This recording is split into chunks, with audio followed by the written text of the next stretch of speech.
ज्ञानाञ्जनशलाकया चक्षुरुन्मिलितं येन तस्मै श्रीगुरवे नमः।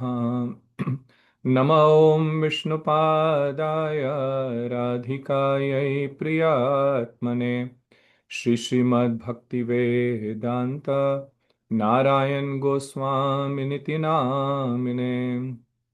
श्रीकृष्णलीला कथने सुदक्षं औदार्य माधुर्य गुणैशयुक्तं वरं वरेण्यं पुरुषं महान्तं श्रीनारायणं त्वं शिरसा नमामि। वाञ्छाकल्पतरुभ्यश्च कृपा सिन्धुभ्य एव च पतितानां पावनेभ्यो वैष्णवेभ्यो नमो नमः। नमो महावदन्याय कृष्णप्रेमप्रदायते कृष्णाय कृष्णचैतन्याय नाम्ने गौरत्विषे नमः। हे कृष्ण करुणा सिंधु दीनबंधु जगतपते गोपेश गोपिका कांता राधा कांता नमस्तुते। तप्त कांचन गौरांगी श्री राधे वृंदावनेश्वरी वृषभानुसुते देवी प्रणमामि हरिप्रिये। तवैवास्मि न जीवामि त्वया विना इति विज्ञाय राधे तन्नय माम चरनन्तिके। भक्त्या विहीनापराधलक्ष्यै क्षिप्ताश्च कामादितरङ्गमध्यै कृपामयि त्वं शरणं प्रपन्ना वृंदे नमस्ते चरणारविन्दम्। जय श्री कृष्ण चैतन्य प्रभु नित्यानंद श्री अद्वैत गदाधर श्रीवासादि गौर भक्त वृंद। हरे कृष्णा कृष्ण कृष्णा हरे हरे हरे राम राम राम हरे हरे। सर्वप्रथम मैं अपने गुरुपाद पद्म नित्य लीला प्रविष्ट ओम विष्णुपाद अष्टोत्तरशत श्री श्रीमद् भक्ति वेदांत नारायण गोस्वामी महाराज जी के श्री चरण कमलों में कोटि शत साष्टांग दंडवत प्रणाम करता हूँ। तत्पश्चात सच्चिदानंद ठाकुर श्री भक्ति विनोद जी के श्री चरणों में कोटि कोटि दंडवत प्रणाम। सभी रूपानुगा गुरु वर्गों के श्री चरणों में कोटि कोटि प्रणाम और सभी भक्तों को मेरा यथा योग्य प्रणाम। तो श्री गुरु गौरांग की कृपा से ठाकुर भक्ति विनोद जी की अहेतु की कृपा से हम लोगों का ये जैव धर्म का पाठ सुचारू रूप से चल रहा है। ये बहुत ही अच्छा दिन, बहुत सुंदर शुभ दिन आजकल हैं।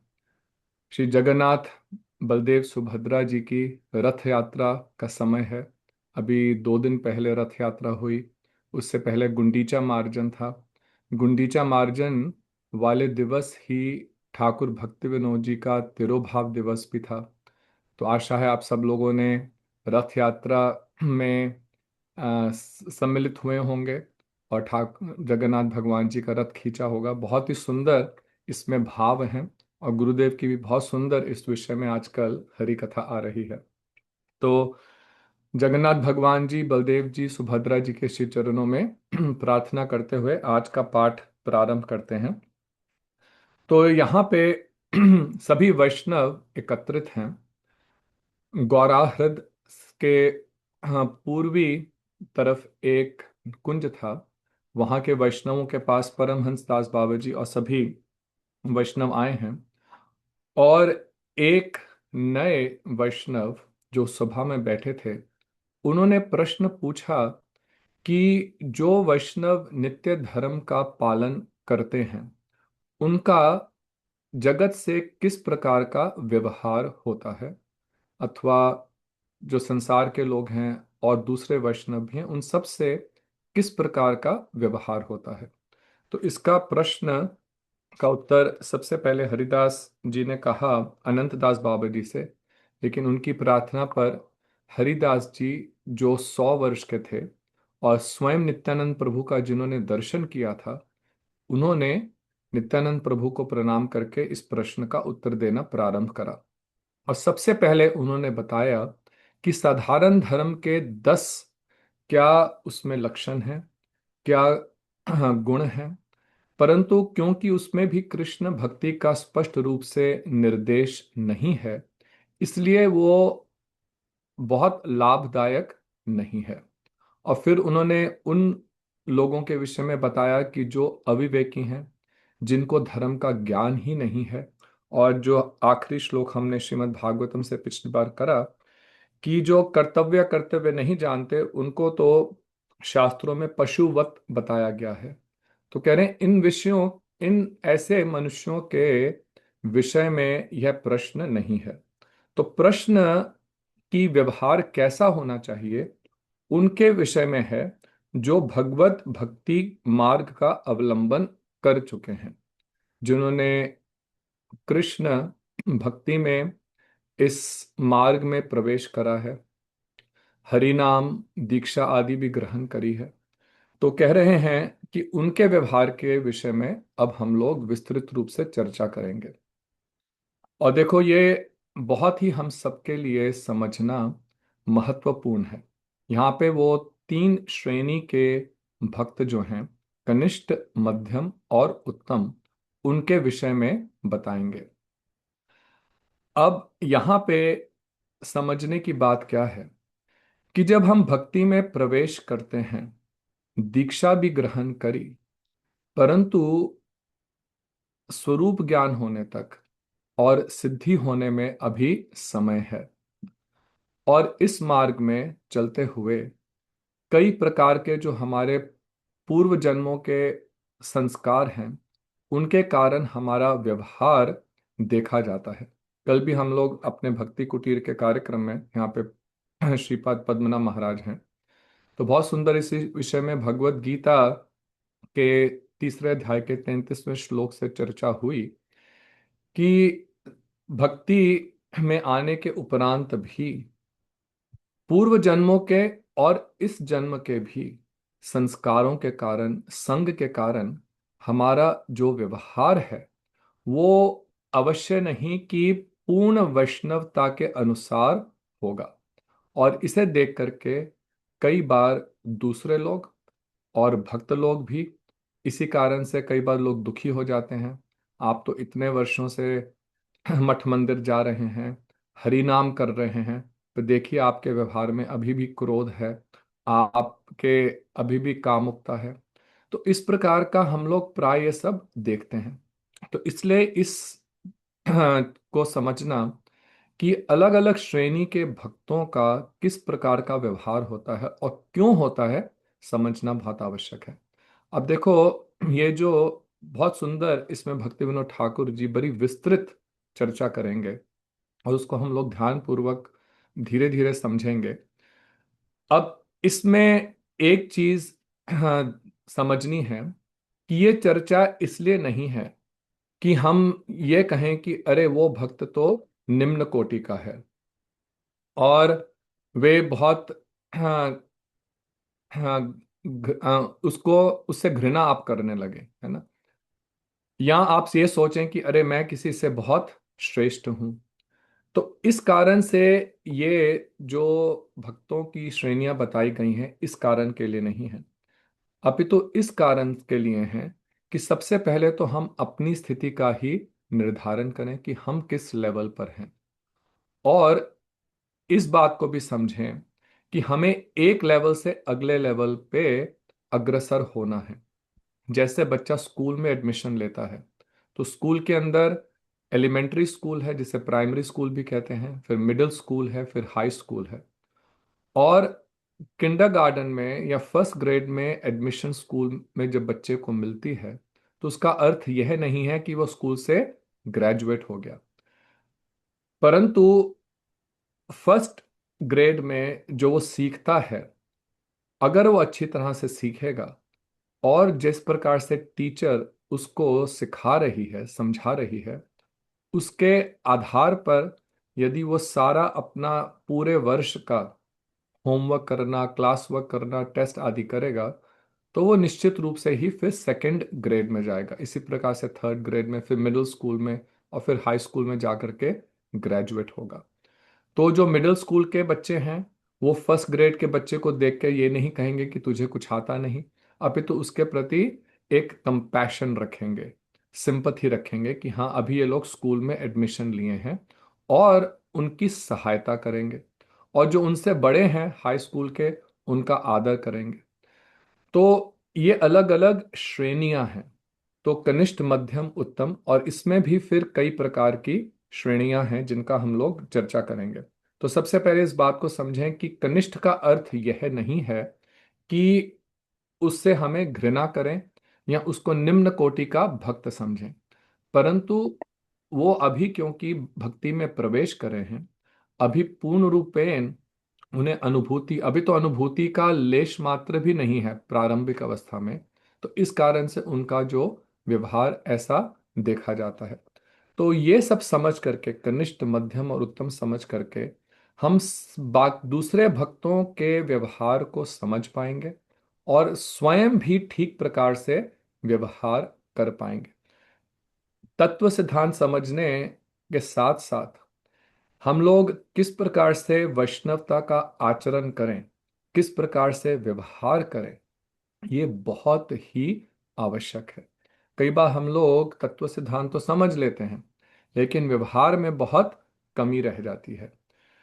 तो इसलिए हमारे लिए समझना, दूसरा समझे अथवा नहीं समझे, परंतु हमें समझ करके उसी प्रकार से व्यवहार करना है। पिछले अध्याय में भक्तिविनोद ठाकुर जी ने एक बहुत सुंदर बात कही थी कि देखो, दूसरा कोई व्यक्ति कुछ भी कहे और कुछ भी करे, हमें तो अपने ही संकल्पों का फल प्राप्त होगा। तो आप किस प्रकार का संकल्प करते हैं, आप किस प्रकार से भक्ति के नियमों का पालन करते हैं, दूसरा जो कर रहा है उसको उसका फल मिलेगा। यदि कोई कुछ ठीक या बुरा कर रहा है, उसको देख करके आप दुखी होते हैं, तो उससे उसके फल पे कोई असर नहीं पड़ेगा, आपको अपने ही संकल्पों का फल प्राप्त होगा। तो इस बात को भी समझना है। और दूसरी बात, तीसरी बात इस को समझने की आवश्यकता है। क्यों हम कनिष्ठ, मध्यम, उत्तम को समझने की आवश्यकता है? क्योंकि यदि हम थोड़ा सा इस विषय में हमारे को विवेक होगा, तो फिर हम किस प्रकार के भक्त का संग करना है उसका निर्णय कर पाएंगे। कल भी हम लोग भगवत गीता के तीसरे अध्याय के 33वें श्लोक पे यही चर्चा कर रहे थे कि अपना अधिकार बढ़ाने के लिए जो पूर्व का संस्कार हैं, उनके कारण से हमारे में काम, क्रोध, लोभ, कई प्रकार के अनर्थ हैं। अब किस प्रकार से हमारा जो व्यवहार है, संस्कार बदलेगा, वो तब जब हम अपने से उन्नत भक्तों का संग करेंगे। और जिस प्रकार से हमें कुछ अच्छा सीखना हो या बुरा सीखना हो, तो उसी प्रकार के व्यक्ति से संग करके, अगर आपने म्यूजिक सीखना है तो आप किसी अनाड़ी म्यूजिशियन के पास जाएंगे तो आप क्या राग रागनी सीखेंगे। परंतु यदि किसी एक्सपर्ट के पास जाएंगे, बजाने वाले तो बहुत हैं, म्यूजिशियंस तो बहुत हैं, परंतु आप किस लेवल के म्यूजिशियंस, अब आपने सीखना है सितार, और यदि रविशंकर जी से आपको लेसन्स मिल जाते तो आप कितने, और साथ में अपना भी प्रयत्न है, परंतु क्योंकि उनको उस चीज में मास्टरी है, तो ऐसे व्यक्ति के साथ संग करके आपकी जो उन्नति होगी, सीखना है वो बहुत तेजी से होगा। तो इसलिए भी हमें सब भक्तों का आदर करना है। रूप गोस्वामी जी उपदेशामृत में बताते हैं कि किस प्रकार के भक्त से किस प्रकार से व्यवहार करना है, वो भी बताते हैं, उसका भी हम चर्चा करेंगे। लेकिन किसका संग करना है, सबका आदर करना है, सब ठीक व्यवहार करना है, लेकिन किसके साथ संग करना है, वो हमें इसके आधार पर निर्धारित करेंगे कि जो हमसे उन्नत वैष्णव है। यदि मैं स्वयं ही कनिष्ठ अवस्था में हूं और ऐसे ही केवल भक्तों का हमेशा संग करूंगा, तो नेक्स्ट लेवल पे नहीं पहुंच पाऊंगा। तो जैसे फर्स्ट ग्रेड का बच्चा अगर फर्स्ट ग्रेड के बच्चे के साथ ही उसी से सीखेगा, वो क्योंकि टीचर से सीखता है, या किसी हायर ग्रेड के लेवल के बच्चे से सीखता है तो इसीलिए अच्छी प्रकार से उस विषय को समझ पाता है। लेकिन अपने ही क्लास के बच्चों से तो आप थोड़ा बहुत तो समझ सकते हैं, लेकिन और आगे उन्नति नहीं होगी। तो इसलिए भी ये समझना आवश्यक है। तो इन सब चीजों को ध्यान करते हुए और पुनः ये जो कनिष्ठ, मध्यम और उत्तम है, इस विषय में कभी नहीं सोचेंगे कि कोई कनिष्ठ व्यक्ति जो है, कनिष्ठ भक्त है, वो निम्न कोटि का है या उसे किसी भी प्रकार से घृणा करनी है। परंतु किस प्रकार से व्यवहार करना है ये समझने के लिए, किस प्रकार का संग करना है, और हम अपनी भी स्थिति को समझ पाए, इस कारण से इस विचार को समझना बहुत आवश्यक है। तो अब श्री हरिदास जी कहते हैं कि देखो, जिन लोगों ने भक्ति का पथ का अवलंबन किया है उन्हें तीन श्रेणियों में विभक्त किया जाता है, जैसे अभी बोला, कनिष्ठ, मध्यम और उत्तम। जिन्होंने अभी केवल भक्ति मार्ग में प्रवेश मात्र किया है किंतु भक्त नहीं हो पाए हैं, उन्हें कनिष्ठ भक्त कहते हैं। अभी वो कह रहे हैं देखो, प्रवेश मात्र किया है। अब यहाँ पे भी हम सोचें कि हमें किसी ने 10 वर्ष हो गए, 15-20 वर्ष हो गए, परंतु भैया अभी भी वो प्रवेश मात्र ही है। हाँ, हो सकता है कोई बहुत अधिक जल्दी जल्दी आगे अग्रसर हो, क्योंकि ये जो यात्रा है पिछले कई जन्मों से चल रही है और अगले कुछ जन्मों में भी चलेगी। तो इस कारण से यदि हम पूरी टाइमलाइन को देखें ना, आइंस्टाइन की रिलेटिविटी थ्योरी भी है, और वैसे भी आप रिलेटिव होता है ना, आप एक इतनी सी चीज है उसको यदि अकेला रखेंगे तो लगेगी बहुत ऊंची है, लेकिन उसके सामने एक बहुत लंबी लाइन खींच दें तो वो लाइन फिर छोटी लगेगी। तो उसी प्रकार से जब हम अपने समय का निर्धारण केवल अपने आयु के आधार पर करते हैं तो लगता है कि बहुत समय बीत गया या कुछ ऐसा लगता है ना, क्योंकि हम लोग अपनी आयु 60-70-80, अधिक अधिक 100 वर्ष, लेकिन आयु हमारी शरीर के आधार पे नहीं है। अनंत कोटि जन्मों से जीव जो है नित्य है और आगे भी ये यात्रा चलेगी।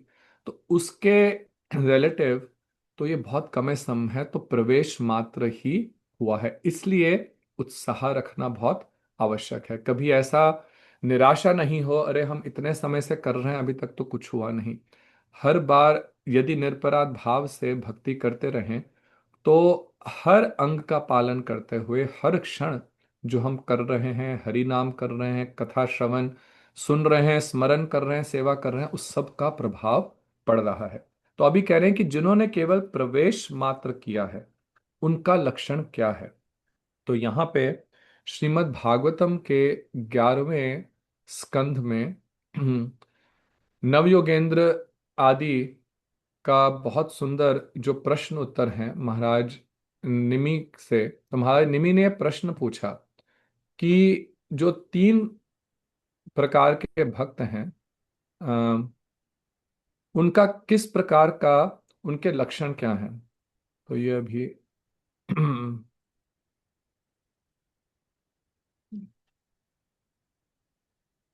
आपके साथ शेयर करता हूँ, एक सेकेंड देंगे।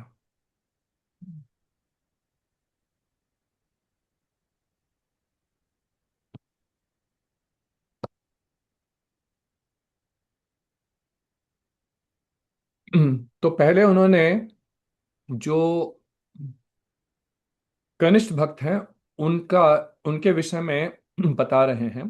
आचार्यम एव हरहे पूजाम यह श्रद्धया इहते ना तत् भक्तेषु च अन्येषु स भक्तः प्राकृतः स्मृतः।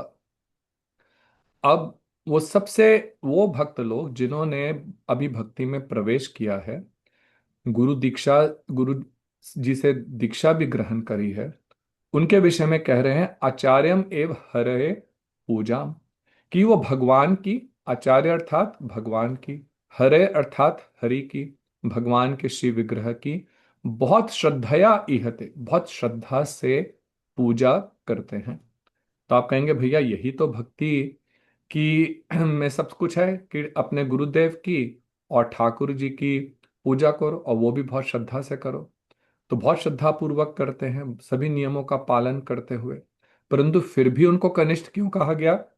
तो इस विषय में वो नेक्स्ट लाइन में बता रहे हैं, ना तत् भक्तेषु च अन्येषु।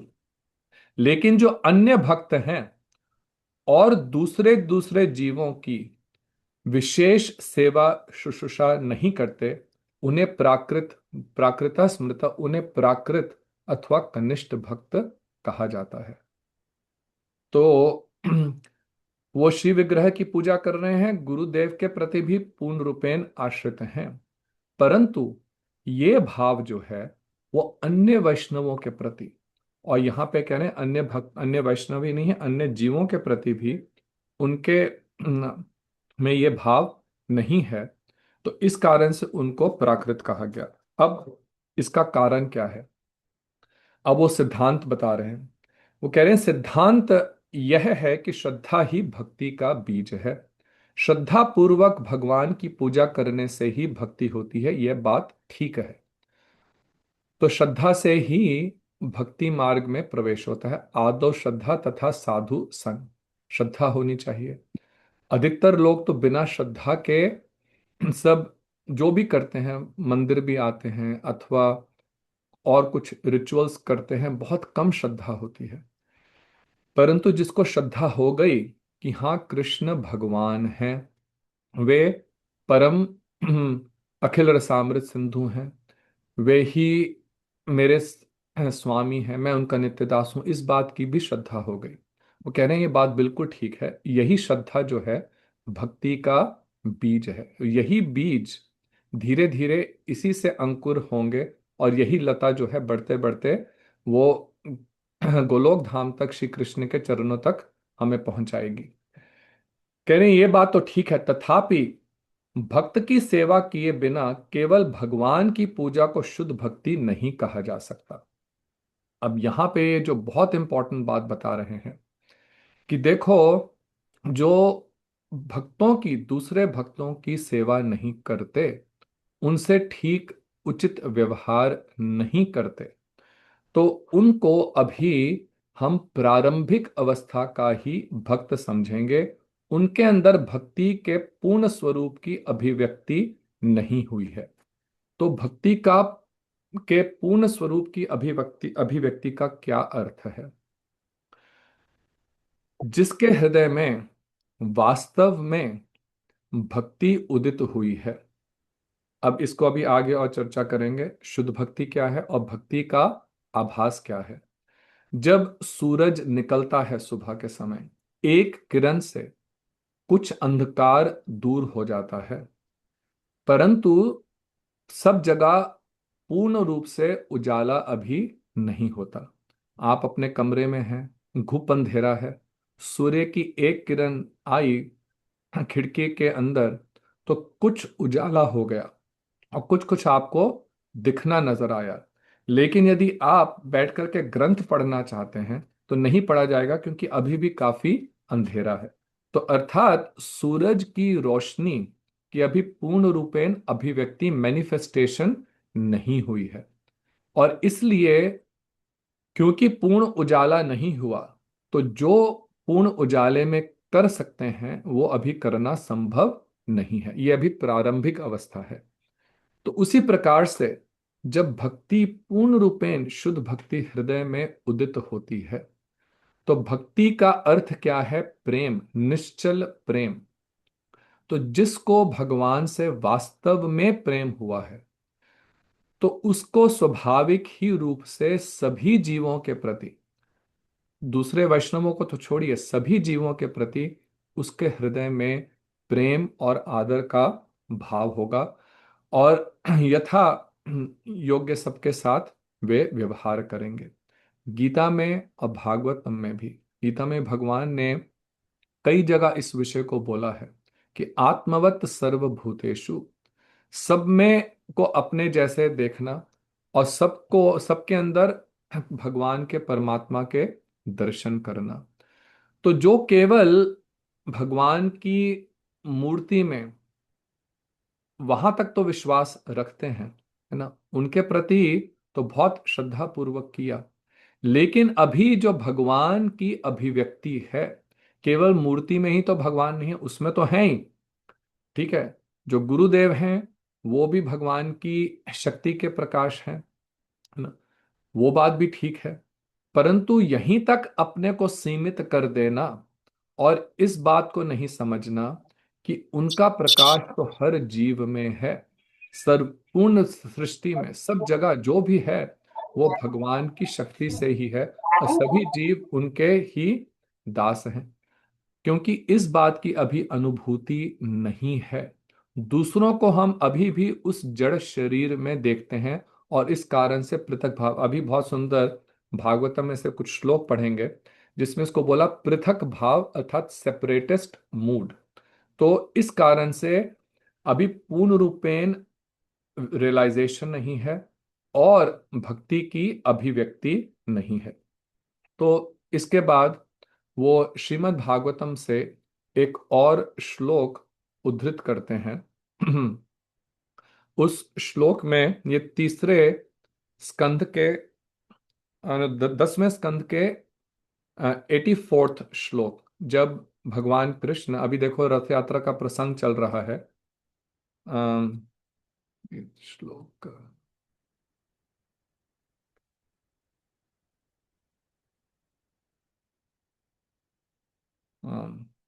इसमें है नहीं। चलिए मैं आपको श्लोक यहीं से पढ़ के सुनाता हूँ।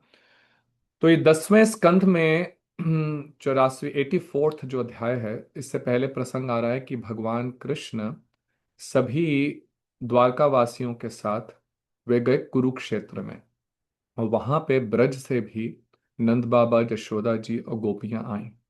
और वहीं पे कृष्ण से मिल करके जब राधा जी ने कहा कि वो भाव जो ब्रज में आता था वो यहाँ से आपसे मिलन में नहीं आ रहा, और उनके रथ को खींच करके ब्रज में ले जाने के लिए जब ले जाने लगे ब्रज की ओर, यही रथ यात्रा के पीछे भाव है कि गोपियां कृष्ण को खींच करके ब्रज में लेके जा रही हैं। क्योंकि जो ब्रज का भाव है वो ब्रज के बाहर ना तो मथुरा में, ना द्वारका में, और कुरुक्षेत्र में तो बिल्कुल ही वे भाव नहीं है। तो ये उस समय कुरुक्षेत्र में जितने भी वेद हैं वे ऋषि रूप में आए, भगवान कृष्ण की आकर के स्तुति करी।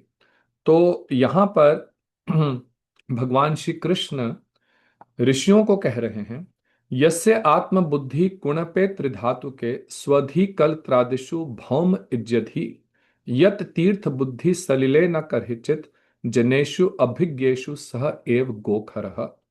वो कह रहे हैं कि जो व्यक्ति इस जड़ शरीर को, जो केवल तीन धातुओं से, किससे, वात पित्त और कफ, सो आयुर्वेद में वात पित्त और कफ का के विषय में बताया जाता है कि किस प्रकार से इनका जो संतुलन जब शरीर में गड़बड़ होता है तो नाना प्रकार की व्याधियां होती हैं। तो इन तीन धातुओं से जो शव के समान शरीर है, शरीर तो वास्तव में डेड बॉडी है, डेड ही है, जब तक आत्मा है तब तक चलता फिरता है, जिस दिन आत्मा इस शरीर से निकल गई तो शव है।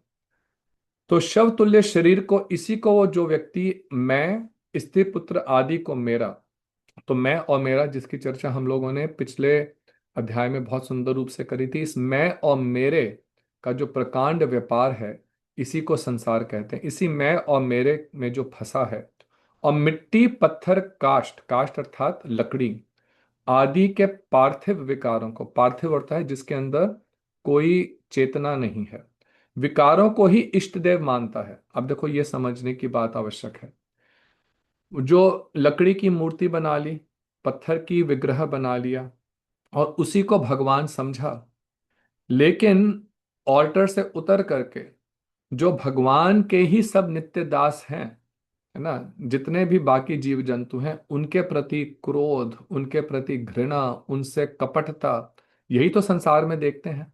और यही हम लोग मठ मंदिर में भी देख करके इस कारण से चिंतित हो जाते हैं, दुखी हो जाते हैं। परंतु क्यों होता है? क्योंकि अभी हम लोग कनिष्ठ अवस्था में हैं। तो कह रहे हैं कि देखो ये स्वाभाविक है, जो कनिष्ठ अवस्था में है वो उनको ही केवल इष्ट देव मानेंगे, लेकिन उनके प्रकाश को सब जगह नहीं देखेंगे। तथा जो केवल जल को ही तीर्थ समझते हैं, हरिद्वार गए, वहां पे गंगा जी में स्नान करा और उसी को तीर्थ समझा, लेकिन वहां पे जो साधु आदि निवास करते हैं वास्तव में तो तीर्थ वो हैं। हम लोग जाकर के अपने पापों को गंगा जी में जाके डालते हैं, वहां पे स्नान करते हैं कि सब हमारे पाप धुल जाएं। अब जो सारे के सारे पाप गंगा जी ने लिए हमसे, वो उन पापों को कैसे धोएंगी? वो जब संत लोग उनमें स्नान करते हैं, और जो संत लोग वहां पे गंगा जी के किनारे हरि कथा करते हैं, उससे गंगा जी भी पवित्र होती हैं। तो ऐसे संतों जिनके स्पर्श से गंगा जी स्वयं पवित्र होती हैं, उन संतों के पास जाकर के ना तो हम उनकी सेवा करें, ना ही उनसे हरि कथा श्रवण करें। अब यहाँ पे विचार यह भी है कि वास्तव में साधु कौन है ना?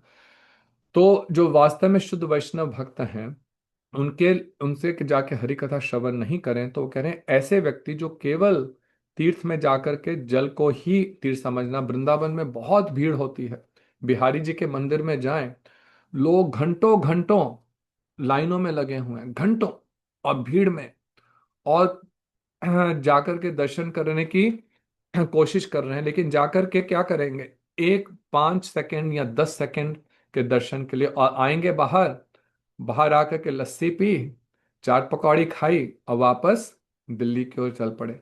लेकिन जो वहां पे इतने वहां पे भक्त लोग हैं ब्रज में, जो ब्रज भाव हमारे को दे सकते हैं, केवल ठाकुर जी के दर्शन करने से ब्रज भाव की प्राप्ति नहीं होगी। वास्तव में सत्य तो यह है कि यदि आप ब्रज में जाएं और किसी भी मंदिर का दर्शन नहीं कर पाए भीड़ के कारण भी, लेकिन वहां जाकर के भक्तों के संग में रहें और उनसे कथा श्रवण करें, तो आपका तीर्थ जाना वो वास्तव में यथार्थ है, वो सफल हो गया। और मैं सच्ची बात कहूं, अभी भी हम लोग भी अधिकतर जाते हैं। कल पद्मनाभ महाराज जी से वही बात हो रही थी, वो कह रहे हैं कि प्रभु जी अब तो इतनी भीड़ सब जगह है कि अब जाना बहुत कठिन लगता है। और हम लोग जब गुरुदेव के समय, ऐसी गुरुदेव की कृपा थी कि बहुत अवसर मिलता था ब्रज जाने का, अधिकतर हर वीकेंड हम लोग फ्राइडे शाम को चले जाना, सैटरडे संडे तक वहीं रहते थे। और इतने वर्ष जब भी गुरुदेव होते थे, किसी भी मठ मंदिर, किसी और मंदिर में जाने की इच्छा ही नहीं होती थी। कितने वर्ष कई मंदिरों में दर्शन ही नहीं करे, क्योंकि गुरुदेव हैं, तो एक क्षण भी वहां से जाने का इच्छा नहीं होती थी। और इसी कारण से जो हम लोग थोड़ा बहुत सीख पाए हैं, केवल इसी कारण से, तो ये हम लोगों को हर समय जब हरि कथा हो रही है, वास्तव में कोई शुद्ध भक्त हरि कथा कर रहे हैं, तो सब कुछ छोड़ करके उस समय मंदिरों में दर्शन करने जाना या परिक्रमा करना मंदिर की, उसमें समय व्यर्थ नहीं करना चाहिए। परंतु जो लोग इस विषय को नहीं समझते, वो क्या कह रहे हैं? वो कौन है? वे मनुष्य होने पर भी पशुओं में नीच गधा ही हैं। अब देखो, मैं नहीं कह रहा, भागवत में स्वयं कृष्ण कह रहे हैं कि जो मेरी मूर्ति की तो पूजा करता है, लेकिन मेरे भक्तों से कथा नहीं श्रवण करता, और केवल तीर्थ को जल ही कोई तीर्थ समझता है, वो गधे के समान है। भैया भगवान कृष्ण के ये वचन है। अब वो बता रहे हैं इसका तात्पर्य क्या है। तात्पर्य यह है कि यद्यपि अर्चा मूर्ति में ईश्वर की पूजा के अभाव में भक्ति का प्रादुर्भाव नहीं होता, केवल वितर्क द्वारा हृदय शुष्क होता है और भजन का विषय भी निर्दिष्ट नहीं होता, तथापि श्री मूर्ति की सेवा के लिए शुद्ध चिन्मय बुद्धि की आवश्यकता है। अब ये इसको थोड़ा समझेंगे। और इसमें भक्ति विनोद ठाकुर ने, जो हम आजकल के हमारे वैष्णव मंदिरों को छोड़े, लेकिन बाकी मंदिरों में जो देखा जाता है, जहां पे वो इस बात को भी विश्वास नहीं करते कि ये जो विग्रह, हम लोग जो वैष्णव दीक्षा ग्रहण करके एटलीस्ट इतना तो समझते हैं कि ये प्रतिष्ठा हुई है भगवान की, इसलिए हम उनको मूर्ति नहीं अर्च विग्रह कहते हैं। विग्रह भगवान का विशेष रूप ग्रहण करके भगवान यहाँ पे इस रूप में है, तो विग्रह है। तो उस विग्रह रूप में उसको साक्षात कृष्ण मानते हैं। वो भी नहीं मानते वास्तव में। यदि साक्षात कृष्ण माने ना हम भी, तो ठाकुर जी के सामने कुछ गड़बड़ नहीं करें। तो लेकिन अधिकतर मंदिरों में, जो हम लोग के हिंदू मंदिर भी हैं, वहां पे तो इतना भी नहीं उनको भाव श्रद्धा कि ये जो हैं ये वास्तव में ईश्वर हैं। तो कह रहे हैं क्योंकि वो श्रद्धा नहीं है, उस श्रद्धा, उस पूजा के अभाव में भक्ति का प्रादुर्भाव नहीं होता। कि यदि हम भगवान की पूजा नहीं करें, यदि श्री विग्रह की पूजा नहीं करें, यदि श्री विग्रह का अर्चन नहीं करें, तो भक्ति नहीं होती। ये जो अर्चन है ये भक्ति के 9 अंगों में से एक अंग है। और केवल वितर्क करें, जैसे ब्रह्मवादी लोग हैं वो केवल वितर्क करते हैं, नाना प्रकार के बस मेंटल स्पेकुलेशन करते हैं। तो अब इसमें दो विचार हैं। एक विचार की जो विग्रह जो मूर्ति की पूजा करते ही नहीं है और केवल शास्त्रों पे मेंटल स्पेकुलेशन करते हैं, तो उनके हृदय क्या हो जाते हैं, बहुत शुष्क हो जाते हैं। यदि आप श्रद्धा अथवा ना भी श्रद्धा से कुछ अगर सेवा करते हैं ठाकुर जी की, तो उसमें कुछ हृदय में सरसता रहती है। परंतु जो ये सब नहीं करते, उनको भजन के विषय में वो समझ नहीं पाते, लेकिन कह रहे हैं कि देखो फिर भी श्री मूर्ति की सेवा के लिए शुद्ध चिन्मय बुद्धि की आवश्यकता है। तो अब यहाँ पे 3 चीजें उन्होंने समझाई। सबसे पहले तो वो व्यक्ति जो मूर्ति की पूजा करते ही नहीं है, वो केवल वितर्क तर्क वितर्क करते हैं, उनका हृदय तो पूर्ण रूपेण से शुष्क हो जाता है। ऐसा हम लोग देखते हैं। कई लोग ठाकुर जी की विग्रह के कितने विरोधी होते हैं। ऐसे संसार में कई धर्म हैं जो मूर्ति पूजा को मानते ही नहीं है, उसके इतने विरोध बोलते हैं। तो हम देख ही रहे हैं कि उन लोगों का स्वभाव कैसा होता है। मैं नाम नहीं लूंगा, लेकिन उन लोगों का स्वभाव कैसा होता है। वो ठाकुर जी की मूर्ति में विश्वास नहीं रखते, उसकी पूजा नहीं करते, इसलिए उनके इतने कठोर हृदय हैं कि ऐसे सबको काटते मारते फिरते हैं। हम लोगों के हिंदू धर्म में देखो, इतिहास में भी देखें तो भारत को सोने की चिड़िया कहा जाता था, बहुत विशाल देश था। जब संस्कृति को पालन करते थे तो भारत वासियों ने कभी भी किसी दूसरे देश पे आक्रमण करके किसी को भी कष्ट नहीं दिया, है ना, जो वास्तव में हमारे सनातन धर्म को पालन करते थे। तो भले वो श्रद्धा से कर रहे हैं अथवा नहीं कर रहे, लेकिन मूर्ति की पूजा करने से कुछ भाव आता है कि भगवान है, उन कुछ हृदय में सरसता रहती है। तो एक ये विचार दिया। दूसरा विचार दिया कि यदि कोई पूजा कर भी रहा है, लेकिन यदि उसमें शुद्ध चिन्मय बुद्धि नहीं है, वो वास्तव में जड़ भाव से ही भगवान के मूर्ति की पूजा कर रहा है, तो उसमें भी फिर वास्तव में जो भक्ति है वे उदित नहीं होगी। अब वो कहते हैं कि देखो सारे संसार में यदि ध्यान से देखा जाए तो इस जगत में चिन्मय वस्तु है क्या? क्या चिन्मय वस्तु है? केवल जीव ही चिन्मय वस्तु है। हमारे अंदर जो जीवात्मा है वही तो केवल इस सारे संसार में कॉन्शियस एंटिटी है। बाकी सब तो जड़ है। इतना जो हम अपने आसपास देखते हैं, है ना, कुर्सी पे बैठे हैं, घर है, गाड़ी है, ये सब क्या है? ये तो सिर्फ जड़, डेड मैटर है।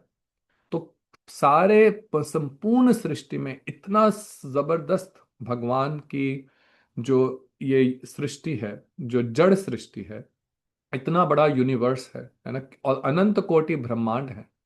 इन सब के अंदर जो चिन्मय वस्तु है वो तो केवल जीव है, और साथ में भगवान जो परमात्मा के रूप में है। तो यहाँ पे अब वो बहुत सुंदर एक बात बोल रहे हैं कि चिन्मय वस्तु की उपलब्धि करने के लिए जड़, जीव और कृष्ण के संबंध ज्ञान का होना अनिवार्य है। इसको कहते हैं संबंध ज्ञान।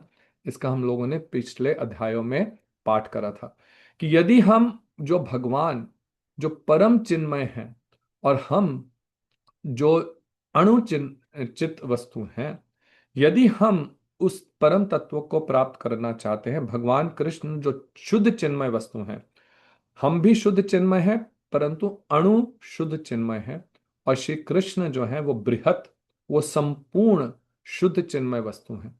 यदि उनको प्राप्त करना है तो ये बात समझनी बहुत आवश्यक है कि जड़ क्या है, चिन्मय क्या है, और कृष्ण कौन है। इनके आपस का संबंध जो है माया का भगवान से, माया का जीव से, और जीव का भगवान से, इसी को संबंध ज्ञान कहते हैं। कह रहे हैं कि इस संबंध ज्ञान के साथ श्री मूर्ति की पूजा करने के लिए कृष्ण पूजा और भक्त सेवा दोनों एक साथ होनी चाहिए।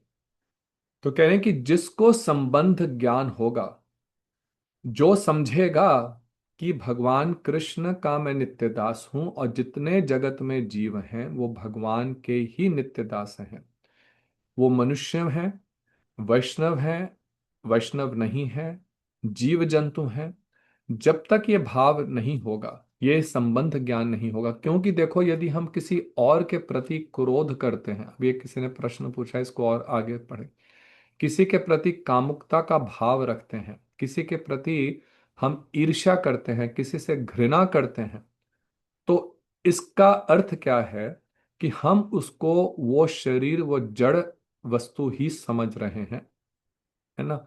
और अधिकतर हम लोग सबकी स्थिति ऐसी ही है। यही कनिष्ठ भक्त का लक्षण है, हम सबकी स्थिति ऐसी है अधिकतर। तो हम किसी के बाह्य रूप को ही केवल देखते हैं, और देखते ही किसी से हम लोग, मान लीजिए आपको कोई व्यक्ति अच्छा नहीं लगता, और आप बैठे हैं, भले मंदिर में भी बैठे हैं, अभी वो व्यक्ति आ जाता है, आप अपना मुंह मोड़ लेते हैं, या आपके मन में एकदम विचार आता है, अरे आज ये कहाँ से आ टपकर टपके है ना। तो ये क्यों भाव आता है? क्योंकि अभी हम उस जड़ शरीर को देख रहे हैं, लेकिन यहाँ वो क्या कह रहे हैं कि वो शरीर उसका परिचय नहीं है। परिचय तो क्या है? वो शुद्ध चिन्मय जो उसके अंदर परमात्मा है।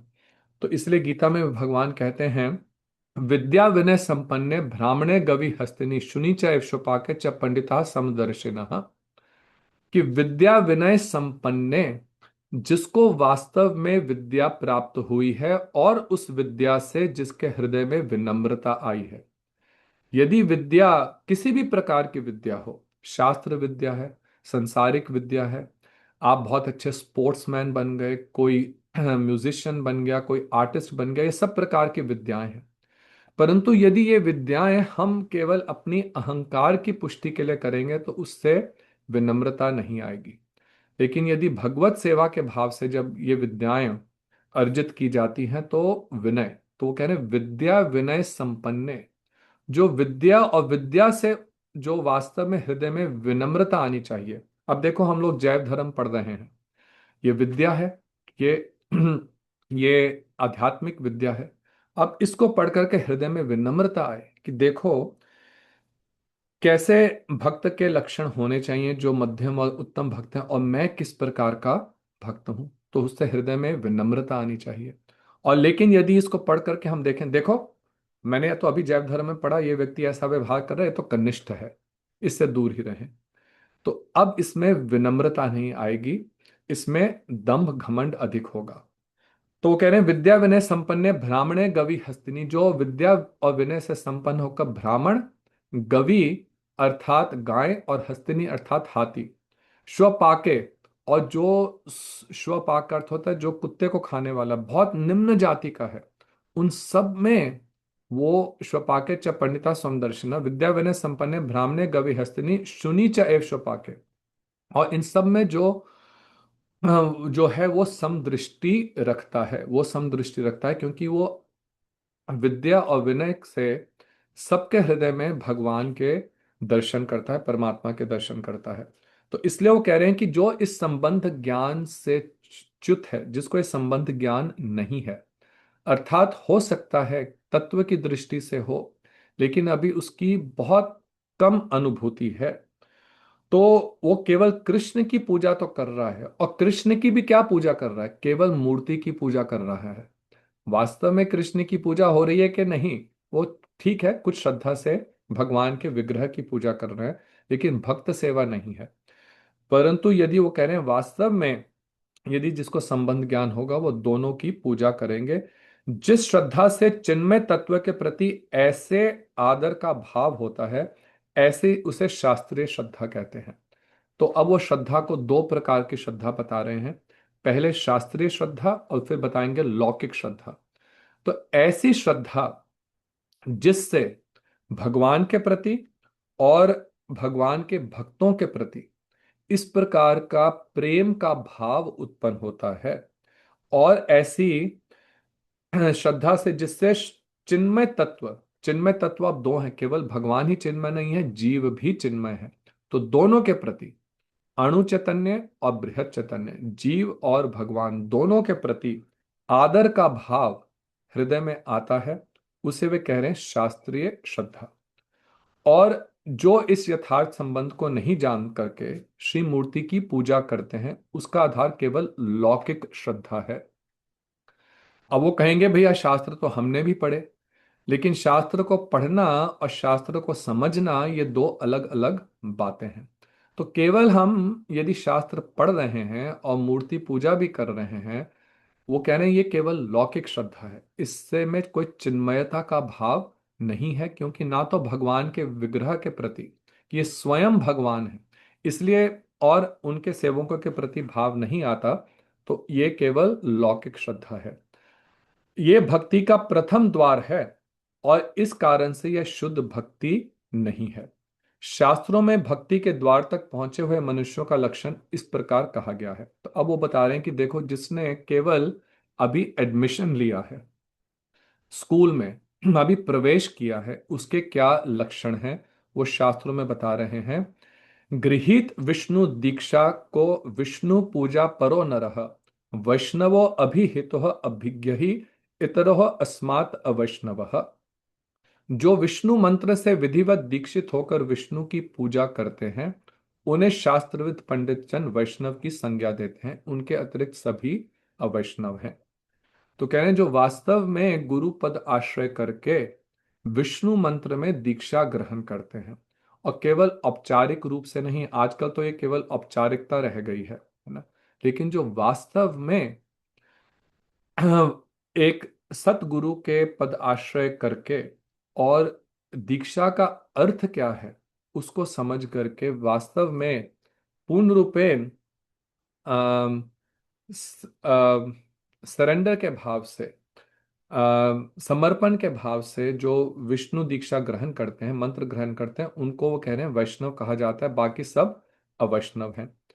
अब वो कह रहे हैं कि वंश अनुक्रम से जो लोग कुल गुरु को मानकर या दूसरे लोगों की देखा देखी केवल लौकिक श्रद्धा से वो विष्णु मंत्र की दीक्षा ले लेते हैं और भगवान की अर्चा पूजा भी करते हैं, वे कनिष्ठ वैष्णव अर्थात प्राकृत भक्त हैं। तो अभी जो दीक्षा जिन्होंने ली है, और आजकल तो देखो थोड़ा ऐसा प्रचलन हो गया है कि दीक्षा लेना भी एक फैशन बन गया है, और कई जगह तो देखा जाता है भागवत कथा होगी और भागवत कथा करने के बाद अनाउंसमेंट की जाती है कि जो लोग आकर के दीक्षा लेना चाहते हैं तो लाइन लग जाती है। अब उनको क्या दीक्षा का अर्थ है, क्या दीक्षा मंत्र का भाव है, ना उनको समझाने वाला कोई है, क्योंकि यहाँ तो केवल माला दे दी, कई जगह तो माला भी नहीं देते, और बस जी आप हमारे शिष्य बन गए। और इसी कारण से अनर्थ हो रहा है। जो व्यक्ति बिना सोचे समझे हरिनाम दीक्षा ग्रहण करेंगे, और उनको क्योंकि कुछ शिक्षा ही नहीं ग्रहण करी, और जो वो गलत कार्य करेंगे कोई उसको ठीक भी नहीं करेगा, तो वो समझेंगे भैया यही सब ठीक है, और दूसरे लोग भी इसको देख करके फिर गलत कार्य ही करेंगे। तो इसलिए दीक्षा ये सब लेना बहुत सीरियस मैटर है, जो हमारे शास्त्रों में और आचार्यों ने जिस प्रकार से निर्देश किया है। तो अब वो कह रहे हैं कि देखो, जिन्होंने केवल अर्चा मूर्ति की लोगों की देखा देखी, है ना, लोगों की देखा देखी बिना समझे केवल लौकिक श्रद्धा से कुछ उसका फल अवश्य होगा, ये भी सुकृति है, देखो इसमें भी कोई आम, कुछ हानि नहीं है, परंतु वास्तव में जो शुद्ध भक्ति का प्राकट्य है वो नहीं होगा, क्योंकि वे वो केवल अभी लौकिक श्रद्धा से विष्णु मंत्र की दीक्षा लेकर के अर्चा पूजा कर रहे हैं, इनको वो कह रहे हैं कि कनिष्ठ वैष्णव हैं, ये लोग शुद्ध भक्त नहीं है। अब इसके बाद भक्ति विनोद ठाकुर जी यहाँ पे दो पॉइंट्स डिस्कस करेंगे, छाया भक्ति आभास और प्रतिबिंब भक्ति आभास। आप लोगों ने शायद इस विषय में पहले सुना हो, तो इसको यहाँ पे वो बहुत संक्षेप में बता रहे हैं, और संक्षेप में ही हम इसका चर्चा करेंगे। यदि आप लोगों की इच्छा हो तो आप भक्ति तत्व विवेक, श्रील भक्तिविनोद ठाकुर जी का बहुत ही सुंदर छोटा सा ग्रंथ है, उसको पढ़ने का प्रयत्न करें। तो वहां पे उन्होंने शुद्ध भक्ति क्या है और भक्ति का आभास क्या है और अशुद्ध भक्ति क्या है, इस विषय का निरूपण किया है। तो शुद्ध भक्ति कहने से गुरुदेव कहते थे कि ऐसा भी लगता है कि कोई ऐसी भक्ति है जो शुद्ध नहीं है, तो वो भी समझना आवश्यक है। और कुछ है जो भक्ति का केवल आभास है। आभास का अर्थ होता है, आप सब समझते हैं, कि इट्स अ फीलिंग। उसकी, वो वास्तव में पूर्ण रूपेण से वो चीज नहीं है। जैसे सूरज का मैं एग्जाम्पल दे रहा था, जब सूरज की पहली किरण निकलती है तो कुछ सूरज के उदित होने का आभास होता है, लेकिन अभी सूर्य उदित हुआ नहीं है। तो इसी प्रकार से भक्ति के भी दो प्रकार के आभास बताए गए। एक बताया गया प्रतिबिंब आभास आभास, और एक बताया गया छाया आभास। अब वो इस विषय को क्यों समझा रहे हैं, ये समझाने के लिए कि देखो, जो कनिष्ठ हैं वो अभी शुद्ध भक्ति में नहीं है। भक्ति में प्रवेश किया है तो वो फिर क्या कर रहे हैं, उसको क्या कहा जाएगा? तो वो जो कर रहे हैं उसको भक्ति आभास कहा जाएगा। इट इज सेम्बलेंस ऑफ भक्ति, but it is not true और प्योर भक्ति। तो वो भक्ति आभास क्या है उसको वो समझा रहे हैं।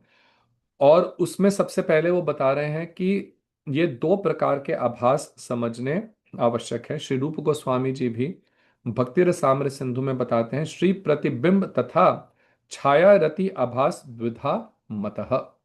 तो वहां पे उन्होंने रति को लेकर के दो प्रकार के आभास बताए। एक प्रतिबिंब का अर्थ होता है रिफ्लेक्शन। आप जब शीशे के सामने खड़े होते हैं तो शीशे में आपकी रिफ्लेक्शन आती है ना।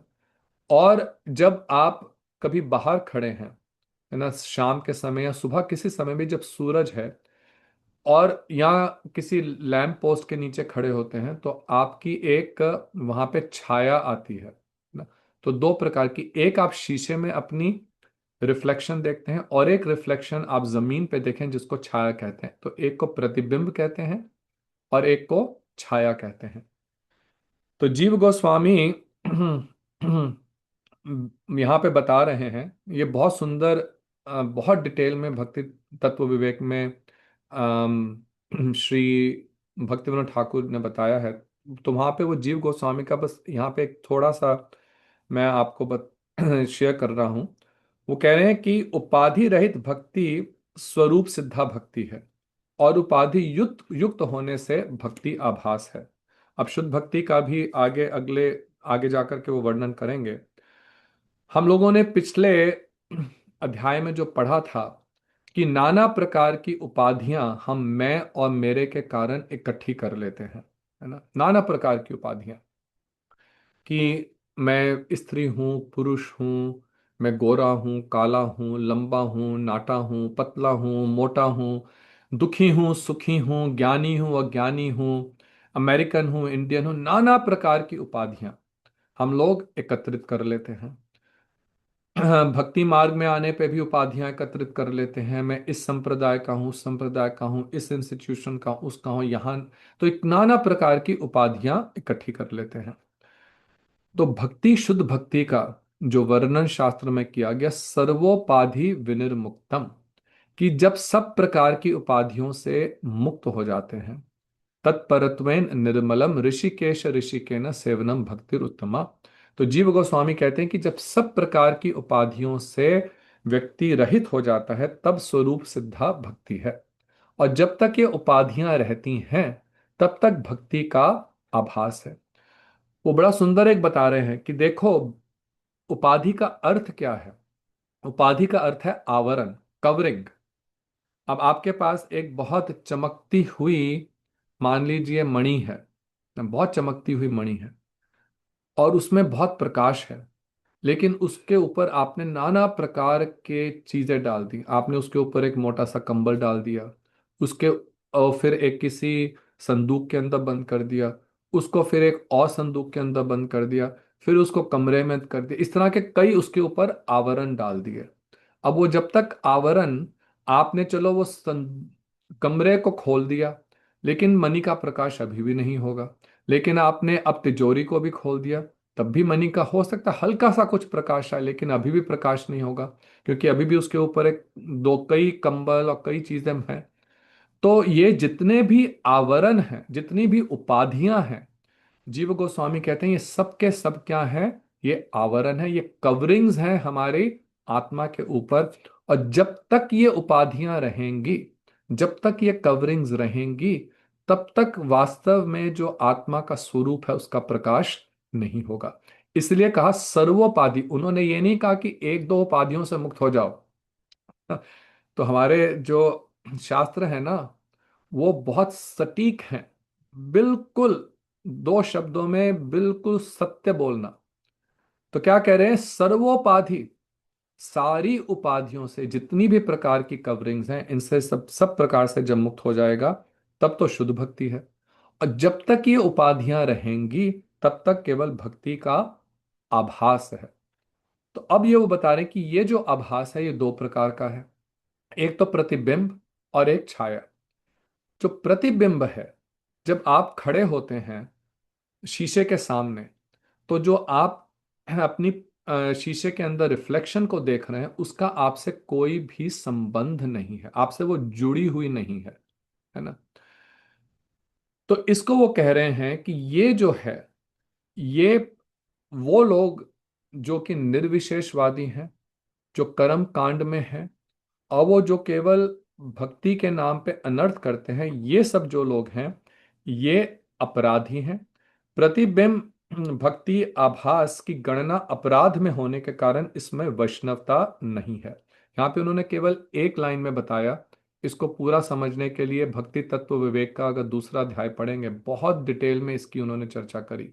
और वहां पे उन्होंने प्रतिबिंब आभास में भी तीन कैटेगरीज हैं, उनकी को वर्णन करके। तो साधारण रूप से समझेंगे, जो भगवान के रूप को नहीं मानते, वो जो भक्ति कर रहे हैं, जैसे हम लोगों ने पीछे भी पढ़ा था कि जो ब्रह्मवादी हैं, वे भी पंच उपासना करते हैं। लेकिन उस उपासना में क्योंकि भगवान के प्रति वास्तव में कोई श्रद्धा नहीं है, भगवान के रूप में श्रद्धा नहीं है, उनको वो निर्गुण निराकार मानते हैं, तो ये प्रतिबिंब है, ये पाखंड है।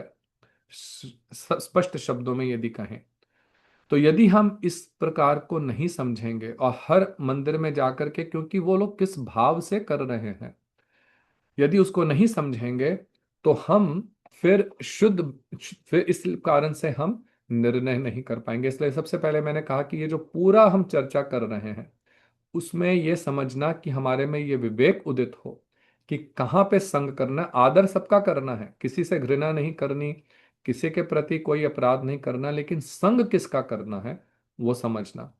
तो जो प्रतिबिंब आभास जिनकी भक्ति है, वो केवल अपराधी हैं।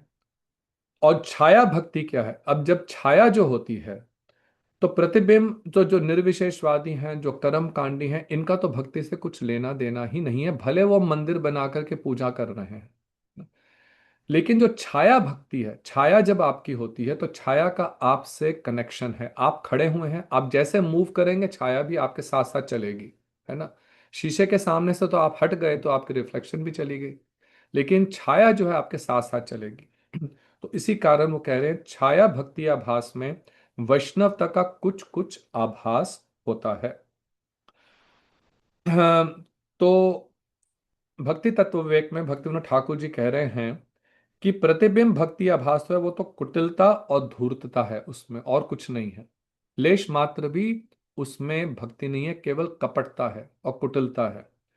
लेकिन जो छाया भक्ति आभास है, वो कह रहे हैं वे भी बहुत सौभाग्य से मिलता है।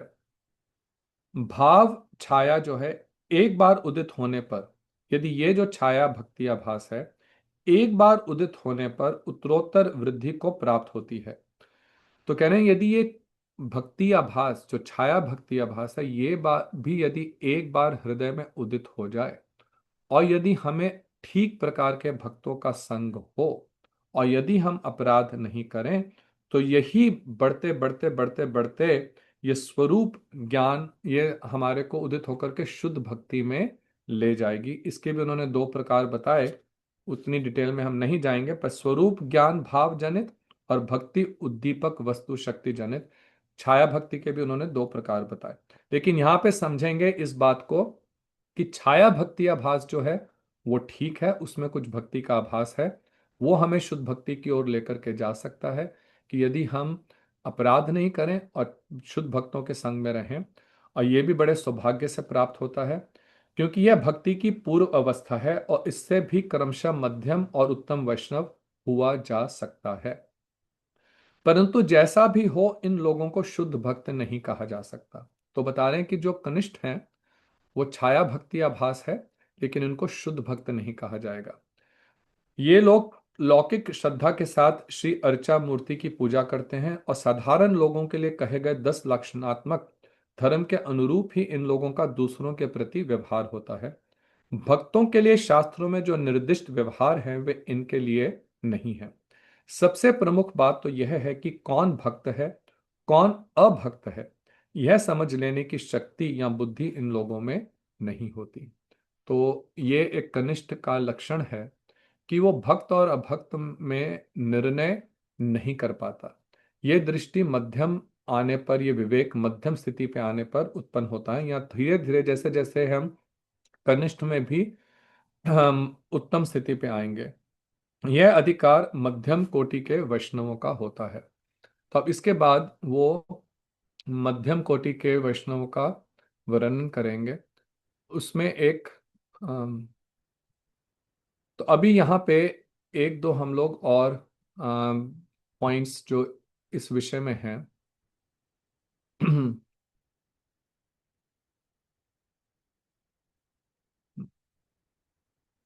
तो श्रीमद् भागवतम में अब देखिए, कनिष्ठ में भी कई प्रकार की ग्रेडेशंस हैं, और कनिष्ठ में भी कुछ हैं जो तामसिक भाव से, ये तीन प्रकार की कैटेगरीज हैं। तामसिक भाव से, राजसिक भाव से और सात्विक भाव से जो करते हैं। यहाँ पे भगवान कपिल देव जी श्रीमद् भागवतम में इसको समझा रहे हैं कि जो भक्ति किस प्रकार से की जाए, ऐसे व्यक्ति से जो अभिसंधाय यो हिंसाम दंभम मात्सर्यम एव वा, जिसके अंदर मात्सर्य बुद्धि है, ईर्ष्या है, जो बहुत दंभी अर्थात घमंडी है, वायलेंट है, क्रोधी है, और जिसके अंदर यहाँ पे उन्होंने शब्द प्रयोग करा पृथक भाव। पृथक भाव का अर्थ होता है कि जिसके अंदर सेपरेटिस्ट मेंटेलिटी है, जो अपने को सबके अंदर भगवान के दर्शन नहीं करता, सबको पृथक रूप से देखता है। अब ये विचार बहुत डीप है, इसको यदि एक प्रकार से यदि समझ लिया जाए ना, तो क्यों भक्ति में आने के बाद भी हम धार्मिक स्थानों पर भी जो इतना वाद विवाद और गड़बड़ देखते हैं, वो किस कारण से है? वो इस पृथक भाव के कारण ही है। तो कह रहे हैं ऐसे जो हैं वो तामसिक भाव से भक्ति कर रहे हैं। इसके बाद बताते हैं राजसिक भाव से। तो हम्म, राजसिक भाव क्या है? विषयान अभिसंधाय यश ऐश्वर्यम एव वा आचार्यम। एक सेकेंड।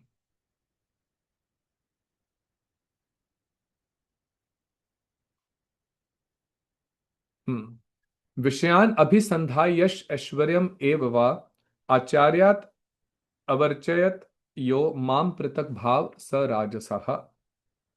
जो भगवान की सेवा किस प्रकार से करते हैं? कुछ मटेरियल एंजॉयमेंट के लिए। तो देखो, मंदिर बना लिया, और मंदिर बना लिया कि मंदिर बनाने से अब धन आदि आएगा, तो उससे हम लोग कुछ कुछ हम लोग खूब एंजॉय करेंगे। तो ये जो है राजसिक है। आजकल तो इंडिया में अभी चल रहा है ना एक बहुत जबरदस्त, कि बहुत फेमस मंदिर हम लोग के अयोध्या का, कितना वहां पे पैसे की लूट हुई। तो ये सब राजसिक भाव हैं। और कुछ हमारे को यश मिले या खूब ऑपुलेंस मिले, खूब तो इसके कारण से जो होती है ये सब है राजसिक।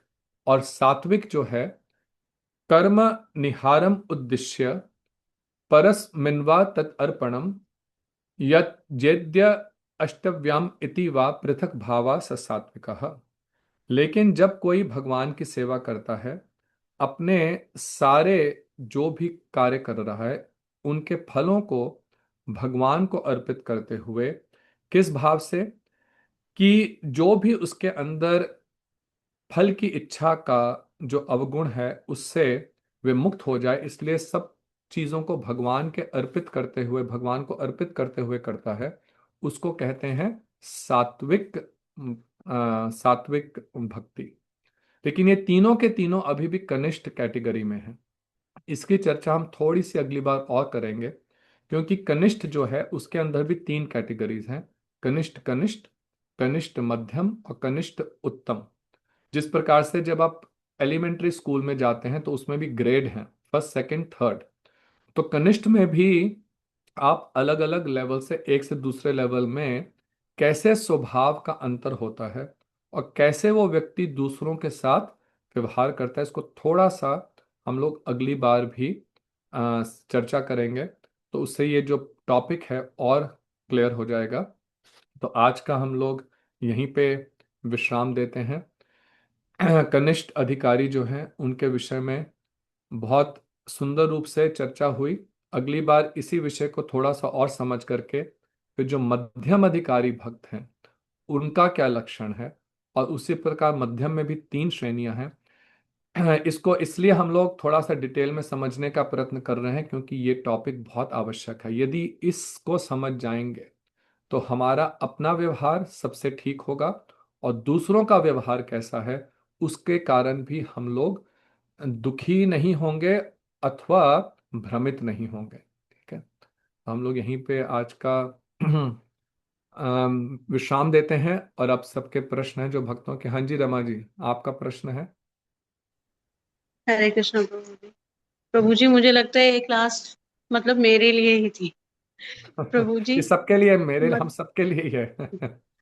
मतलब प्रभु जी आप, हाँ, जैसे कि हम भगवान को और गुरुदेव को और वैष्णवगण को हम समान दर्जा देते हैं, लेकिन जो अभक्त है, मतलब जो वैष्णव नहीं है, जो अन्य देवी देवताओं की पूजा करते हैं, जैसे हम अपने घर में ही देखते हैं, लेकिन उनका जो हमारे प्रति, जैसे कि कुछ भी घर में कुछ भी जो भी चल रहा है, उनका ऐसा व्यवहार रहता है कि हम कितना भी अपने आप को कंट्रोल करें, लेकिन उसके बाद भी हम, क्रोध हमारा आ ही जाता है कि निकल ही जाता है, और मन में भी मत्सरता आ जाती है, या चुगली भी हो जाती है, निंदा भी होने लगती है कि उसने ऐसे किया। तो प्रभु जी, हम तो मतलब निकल ही नहीं पा रहे हैं, मतलब गृहस्थ में रह के तो बड़ा ही मुश्किल है फिर, और समान दृष्टिकोण तो सबके प्रति नहीं, बड़ा मुश्किल है, हम्म। कह सकते हैं। तो देखो, इसको पुनः उसी बात को समझेंगे कि अभी स्कूल में एडमिशन हुआ है ना। तो एक दिन में हम लोगों को वो स्थिति, उत्तम स्थिति नहीं प्राप्त हो जाएगी। परंतु यदि हम भक्ति करते रहें और इन तत्वों को समझें, तो अब ये समझ करके ये बात तो समझ आ गई कि जो मेरे अंदर क्रोध आ रहा है या इनके प्रति जो ईर्ष्या की बुद्धि है वो गलत है। और वो गलत किस लिए है? वो तो जो कर रहे हैं वो, जो उनको उसका फल मिलेगा, क्योंकि मेरा भी अभी जो भाव है वो ठीक नहीं है। मेरे अंदर अभी कृष्ण के प्रति और गुरु चरणों में भी उतना समर्पण का नहीं है, क्योंकि बात सत्य यही है कि जितना जितना कृष्ण भक्ति वास्तव में, अभी देखो केवल माला कर लेना ये भक्ति का अंग है, लेकिन भक्ति भाव आया कि नहीं वो निश्चित नहीं है इससे। तो यदि भक्ति का लेश मात्र भी हमारे हृदय में उजाला होगा, जैसे सूर्य की पहली किरण से ही अंधेरा दूर होने लगता है, तो भक्ति इज लव, गुरुदेव कहते थे ना, कृष्णा इज लव या भक्ति इज लव, लव इज भक्ति। भक्ति का अर्थ क्या है? प्रेम। तो जब प्रेम उदित होगा कृष्ण के लिए, तो स्वभावतः ही सबके प्रति आदर का भाव, दया का भाव, ये सब सबके प्रति उनके अनुसार होगा। इसको अभी बहुत सुंदर रूप गोस्वामी जी ने उपदेशामृत में वर्णन करा, इसकी अभी आगे चर्चा करेंगे कि जो भक्त किस लेवल पे है, और जो अवैष्णव है उनके प्रति क्रोध नहीं आएगा, उनके प्रति दया आएगी कि देखो अभी ये नहीं समझते, और समझाने के बाद भी ये लोग अभी इस तत्व को नहीं समझ पा रहे हैं। तो देखो, उसके प्रति हमें क्रोध नहीं आएगा। जैसा स्कूल की टीचर जब बच्चे को पढ़ाती है, और बच्चा यदि पहले ठीक तरह से ए या बी हाथ में पकड़ के उसको क ख ग लिखाओ नहीं लिख पाता, तो उसको गुस्सा नहीं करना चाहिए। हाँ, हल्का सा डांट सकती है कभी, जब कई बार सिखाने के बाद भी नहीं सीखा, लेकिन वो डांट भी आउट ऑफ कंपैशन होती है ना। तो इस बात को समझने की कोशिश करेंगे कि क्योंकि अभी हमारी स्थिति ऐसी नहीं है। हाँ, ये कहना कि हम घर गृहस्थी में रह करके नहीं निकल पाएंगे, ये ठीक नहीं है। क्यों? क्योंकि वास्तव में जितना आपका स्थिति आसपास की जिसको कहते हैं थोड़ी सी डिफिकल्ट होगी, उतनी ही आपकी जो भक्ति में भी निष्ठा बढ़ेगी, है ना। यदि सब कुछ कई बार अनुकूल होता है, और कई बार ऐसा देखा जाता है कि मठ मंदिर में रह करके भी वो भाव नहीं आता जो गृहस्थ में रह करके भक्तों के अंदर विनम्रता का, एडजस्टमेंट का भाव आ जाता है। तो हम किसी भी आश्रम में हों, किसी भी आश्रम में रह करके, चाहे हम ब्रह्मचारी हैं, गृहस्थ हैं, सन्यासी हैं, ये हमारे ऊपर निर्भर है। आप गृहस्थ छोड़ करके भी हो सकता है कि आपकी मात्सर्य बुद्धि नहीं जाए, और गृहस्थ में रह करके भी, भक्ति विनोद ठाकुर तो गृहस्थ में ही थे, तो गृहस्थ में रह करके भी आपके अंदर वो शुद्ध भक्ति उदित हो सकती है। तो आप देखो यहाँ पे एक बहुत इंपॉर्टेंट पॉइंट जो है, अभी जो आपने कनिष्ठ भक्त के विषय में जो हमने चर्चा करी कि कौन कनिष्ठ भक्त है, जो भगवान की मूर्ति और में तो श्रद्धा रखता है, गुरु में श्रद्धा रखता है, लेकिन वो दूसरे भक्तों को आदर नहीं देता। यहाँ पे कहीं उन्होंने कहा कि वर्ण के अनुसार, जाति के अनुसार, आश्रम के अनुसार कनिष्ठ मध्यम नहीं। ये इस पूरी कैटेगराइजेशन में कहीं इन चीजों का विचार नहीं है। तो आप ब्राह्मण होकर के भी कनिष्ठ हो सकते हैं, शूद्र होकर के भी उत्तम हो सकते हैं, जाति के अनुसार देखा जाए। सन्यासी होकर के भी इस दृष्टि से कनिष्ठ हो सकते हैं, क्योंकि यदि केवल एक औपचारिक रूप से सन्यास लिया, ना सन्यास का भाव है, लेकिन तब भी हो सकता है कनिष्ठता हो। और गृहस्थ होकर के भी आप उत्तम हो सकते हैं। तो इस बात को समझेंगे। तो यहाँ पे शास्त्रों में जो भागवतम के 11वें अध्याय में हवि, जो नव योगेंद्र में से एक योगेंद्र हैं, वो इस प्रश्न के उत्तर में महाराज निमि के, उन्होंने कहीं पे ये नहीं कहा कि आश्रम के अनुसार कोई कनिष्ठ मध्यम उत्तम होता है। ये आपकी भक्ति कितनी उन्नत है, कितना आपके हृदय में कृष्ण प्रेम जागृत हुआ है, उसके आधार पर कनिष्ठ मध्यम उत्तम का निर्धारण होता है। ठीक है। तो ये कभी नहीं सोचेंगे कि हम गृहस्थ में रह करके नहीं कर सकते। उसको आप ये सोचो कि देखो भगवान मेरे पे कितने कृपालु हैं, कि भगवान ने मुझे इतनी कठिन परिस्थितियां दी कि मैं उनके प्रति और अधिक आश्रित हूं। एक हम लोग बचपन में मुहावरा पढ़ते थे, निंदक नियरे राखिए, आंगन कुटी छबाए, बिन पानी साबुन बिना चंदन करे सुभाए। कि जो आपके निंदक हैं उनको हमेशा अपने पास रखो। हम लोगों की नॉर्मली क्या इच्छा होती है कि जो हमारे को क्रिटिसाइज करते हैं, जो हमारे में बुरा कहते हैं, हम उनकी शक्ल भी नहीं देखना चाहते, है ना। अधिकतर तो जी ऐसा ही होता जी है ना। हम उनसे दूर जी रहना जी। चाहते हैं। ये दूर। उनकी प्रॉब्लम नहीं बात है, नहीं प्रॉब्लम करते। हमारी है। और इसको अभी आगे जाके यहीं पे, ये गीता के 3 अध्याय के 34वें श्लोक में, उसकी आप टीका पढ़िएगा गुरुदेव की, तो उसमें लिखा है कि ये जो प्रेज और एवर्जन, हम चाहते हैं कि लोग हमारी हमेशा स्तुति करें, उन वो लोग तो हमें बहुत अच्छे लगते हैं, लेकिन जो हमारे बारे में बुरा कहते हैं वो हमें अच्छे नहीं लगते। हम सबका ही स्वभाव ऐसा है, पर वो हमारी प्रॉब्लम है क्योंकि हम लोग अपनी अपनी अच्छाई सुनना चाहते हैं। अब यहाँ पे वो क्या कह रहे हैं, निंदक नियरे राखिए आंगन कुटी छबाए। लेकिन वास्तव में जो भक्ति में उन्नति करना चाहता है, वो कहेगा कि मैं उन लोगों से दूर रहना चाहता हूं कि जो मेरी स्तुति करेंगे। माधवेंद्र पाद हम्म। को जब उन्होंने रात्रि में, जो पुजारी थे वो एक खीर का कटोरा जो ठाकुर जी ने, गोपीनाथ जी ने छुपा करके रख लिया था, उसको ढूंढते जी हुए कि कौन है माधवेंद्रपुरी, कौन है माधवेंद्रपुरी, लेकर के आए और माधवेंद्रपुरी पाद को दिया। माधवेंद्रपुरी जी ने सबसे पहले क्या बोला कि किसी को ये पता नहीं चलना चाहिए कि ये खीर का कटोरा मेरे लिए था, और रात ही रात में वो वहां से चले गए। क्या भय था उनको? उनको ये भय था कि यदि सबको पता चल गया कि ये माधवेंद्र पुरी हैं जिनके लिए गोपीनाथ जी ने खीर का कटोरा छुपाया, तो सब आकर के मेरे चरण पे पड़ेंगे, सब मेरी स्तुति करेंगे, और इससे क्या होगा, मेरे हृदय में घमंड आ जाएगा। देखो ये बहुत, ये जो हम्म, वास्तव में भक्ति करना चाहते हैं ना, उनके हृदय में यह भाव होता है। 99.99% तो हम लोग भक्ति करते हैं यश लेने के लिए, कि लोग आए हमारे चरणों पर गिरे, हमारी खूब वाह वाह हो, है ना, बड़ा अच्छा लगता है। और कोई आकर के आपकी जी निंदा करे तो आपको बड़ा गुस्सा, एकदम गुस्सा आ जाएगा। और यहाँ पे वो कह रहे, जी निंदक नियरे राखी आंगन कुटी छबाए, बिन पानी साबुन बिना, बिना साबुन और बिना चंदन के आपका जो स्वभाव है वो क्या हो जाएगा, वो चंदन जैसा हो जाएगा। प्रहलाद जी थे, प्रहलाद जी तो राक्षसों के बीच में रहते थे। तो और हमें भी इसी परीक्षा से गुजरना पड़ेगा, ये बात को आप गांठ बांध करके रख लो। पर ये यात्रा है, अभी हम लोगों ने प्रवेश करा है, तो अभी हम ये परीक्षा के लिए अभी एलिजिबल नहीं है। लेकिन जब ग्रेजुएशन जी होगी ना इस संसार से, तो हमें भी इसी प्रकार से परीक्षा से निकल करके जाना पड़ेगा, क्योंकि कृष्ण देखेंगे कि अब तुम इन चीजों से क्या चिंतित होते हो, दुखी होते हो। जब पूर्ण इन चीजों से हम लोग ऊपर उठ जाएंगे, वो किसी जन्म में होगा। क्योंकि अब जड़ भरत है, उनको किसी से चिंता होती थी, कोई उनके ऊपर लांछन लगा रहा है, गालियां दे रहा है, उनके अपने भाई आकर के उनको मारते थे, उनको कोई चिंता ही नहीं, वो केवल अपने आत्माराम, अपने अंदर ही आनंद में विभोर है ना।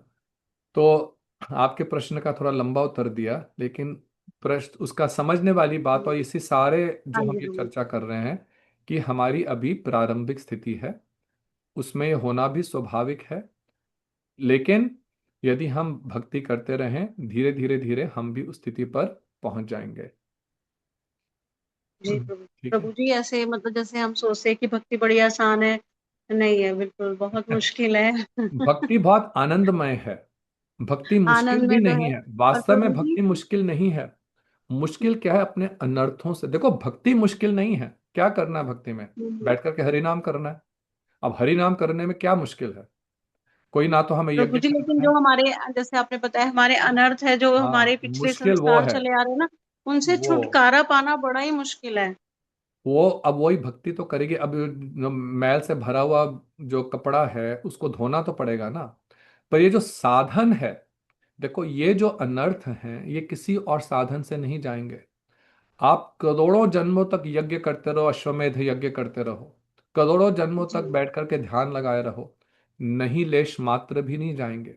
लेकिन इसी जन्म में रहते हुए बहुत अनर्थ चले जाएंगे, इतनी हरि नाम में शक्ति है, तभी चेतो दर्पण मारे जन्म। मान तो लीजिए। इसलिए भक्ति बहुत सरल है, क्योंकि भक्ति के अंग बहुत सरल है।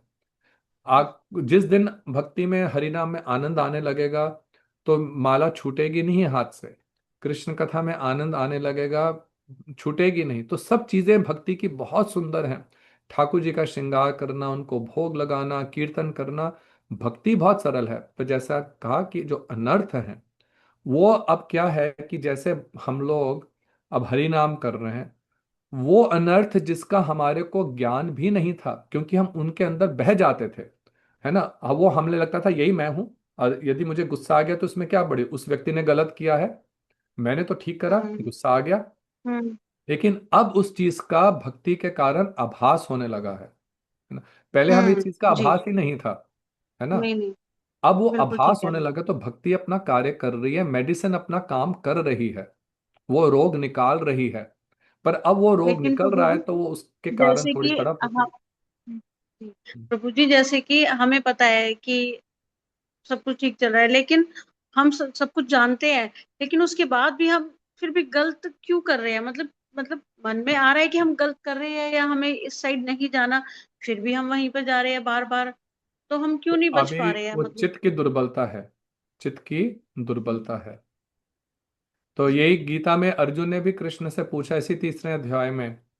तो 36वां श्लोक जो है तीसरे अध्याय का, भगवान से कृष्ण अर्जुन पूछते हैं कि हे प्रभु, ये जानते हुए भी कि पाप नहीं करना चाहिए, हम हम्म, क्यों वो कार्य करते हैं, जानते हुए भी कि ये कार्य हाँ गलत है, फिर हम क्यों गलत जी कार्य करते हैं। तो भगवान ने कहा, काम एष क्रोध एष रजोगुण समुद्भवा महाशना महापापमा विद्धि एनम ही वैरिनम। तो देखो अभी ये प्रारंभिक अवस्थाएं हैं, तो ये धीरे धीरे धीरे जाएंगी। लेकिन ये मैं बाकी भक्तों के अनुभव से कह सकता हूं कि यदि हम दृढ़ता से इस मार्ग पर रहें तो आपको अवश्य धीरे धीरे इस बात की अनुभूति होने लगेगी कि वही चीज जो पहले आपको दुखी करती थी, किसी की बात सुन करके जो आपको क्रोध आता था, वो अब नहीं आएगा। और ये अवस्था अवश्य आएगी। पर उसमें करना क्या है कि अपना हरि नाम करना है।